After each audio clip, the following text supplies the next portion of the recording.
मी स्वप्नील कात्रड आपल्या सगळ्यांचं स्वागत करतो आपल्या लाडक्या यूट्यूब चॅनलमध्ये, ज्याचं नाव आहे मी मनाचा राजा. तर कसे आहात मंडळी? मजेत आहात ना? मजेतच असायला हवं.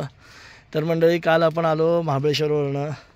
व्हिडिओ खूप मोठा आहे, तुम्ही बघताय, प्रतिसाद देताय, द्या बघा चांगलं. कारण काय कट करावं, काय ठेवावं, काय नाही ठेवावं, काही सुचत नव्हतं. कारण सगळंच तुम्हाला दाखवण्यासारखं, तुमच्यापर्यंत पोहोचवण्यासारखंच आहे.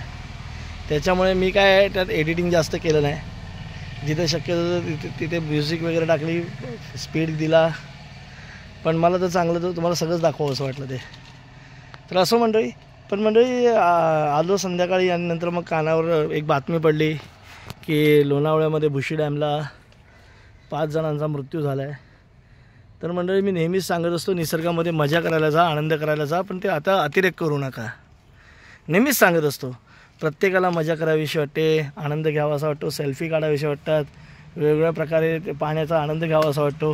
पण मंडळी, अचानक वाढलेलं पाणी आज अक्षरशः 5 जणांचा जीव घेतला. काय राहिलं सांगा? 9 जण अडकले होते, त्यात 5 जणांचा तर मृत्यू झाला आहे. खरंच खूप वाईट घटना घडते.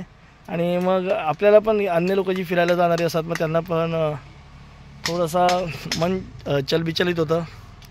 पण मंडळी, आज सगळीकडेच आज उदासीचं वातावरण आहे. महाराष्ट्रावर पूर्ण त्याची शोककळा आहे. तर असं करू नका. निसर्गात जाता येतं, त्याचा फक्त आनंद लुटा. लांबनं वाटलास लुटला तरी चालेल, पण जीवाशी खेळू नको. वाईट वाटलं. तर असं मंडळी, तेव्हा आज समीक्षाने इकडे जांभळाचं झाड लावलं आहे. आपल्याला गुलमोहरमधल्या भाभी आहेत, त्यांनी दिलं होतं जांभळाचं झाड, तर ते लावलं आहे. तर चला मंडळी, आता झालं, आपली सुट्टी संपली. आज संध्याकाळी आपलं बुकिंग देखील झालं आहे. हां, तर घसरायला. तर चला, जरा मला कालपासून आल्यापासून थोडंसं बरं नाही वाटत आहे, थोडीशी कणकणी वाटते. मी आज उशिराच बाहेर आलो, जवळजवळ 2 वाजून गेले, 2-2:30 वाजायला आले. बोललं जरा झाडांना नजर टाकूया.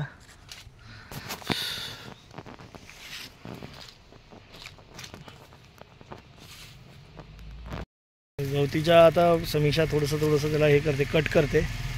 कारण मग तिथे कसे खालून बघा कुजले, ती नवीन फुटेल ना, चांगली फुटेल. आता बघा, आम्ही इकडे प्लास्टिक आणतो ते दरवाजात. याचं तुम्हाला कारण माहितीच असेल, कारण ना दरवाजात आम्ही दरवेळेला येतो ना तेव्हा भरपूर गवत असतं. आणि हां, बाकीच्या बागेत गवत असतं ते ठीक आहे, पण इथं ना भरपूर गवत असतं अंगणातच. मध्ये बाहेरमध्ये जायचा सुद्धा प्रॉब्लेम होतो. मग त्यापेक्षा आपलं कसं हे प्लास्टिक टाकलं, दिवाळीच्या आसपास काढलं, तर मग बरं वाटतं. म्हणजे गवत येत नाही. आणि मग हा आता कृत्रिम उपाय आहे शेवटी. आपण इथे राहत नाही म्हणून, नाही तर असतो तर सारखं आपण गवत काढतच राहतो.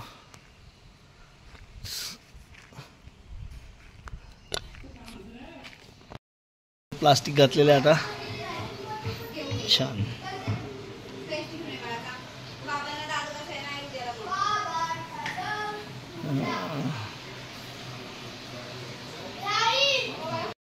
आता डायरेक्ट तुम्हाला रात्रीच भेटतोय, जवळजवळ 11:15 झालेत. आणि आज माझी तब्येत खराब असल्यामुळे काय मी ब्लॉग जास्त शूट नाही केला. आणि इकडे बघा, समीक्षा आता निघाली आहे, भांडण करून निघाली आहे. भांडण करून निघाली.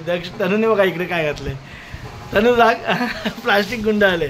काल मी जॅकेट घातलं होतं, आज यांनी जॅकेट घातलं आहे. तर मंडळी, जसं तुम्हाला बोललो, आपली झाली सुट्टी संपली, मुलांची सुद्धा अतिरिक्त सुट्टी झाली.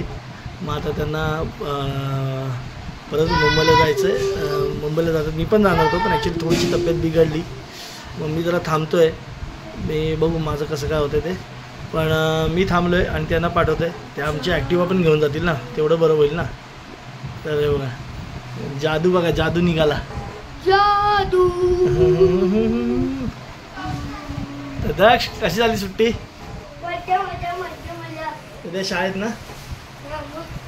डायरेक्ट शाळेत मित्रांनो नाही, काकांनो आणि मैत्रिणी. चला मंडळी, झाली 1.5 महिना जवळ सुट्टी झाली. मुलांची तर भरपूरच झाली. एप्रिलच्या 10 तारखेपासून सुट्टीवरच आहे. पण आम्ही गावी लेट आलो, त्याच्यामुळे हां दक्ष चाललं इकडे. चला यांना सोडूया आता. Bye bye. गेली. बरं.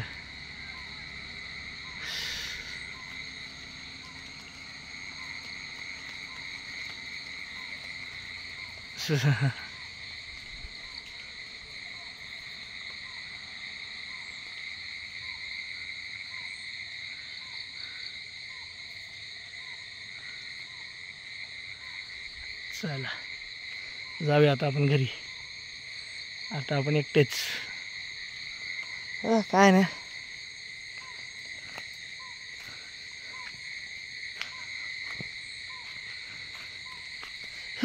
चला अजून ऑफिसचं काम पेंडिंग आहे, काय समजेना.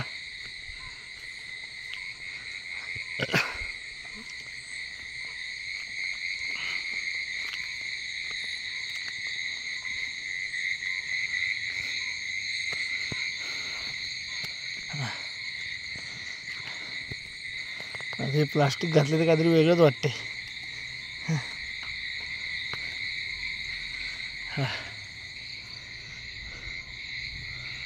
चला आपण जाऊया.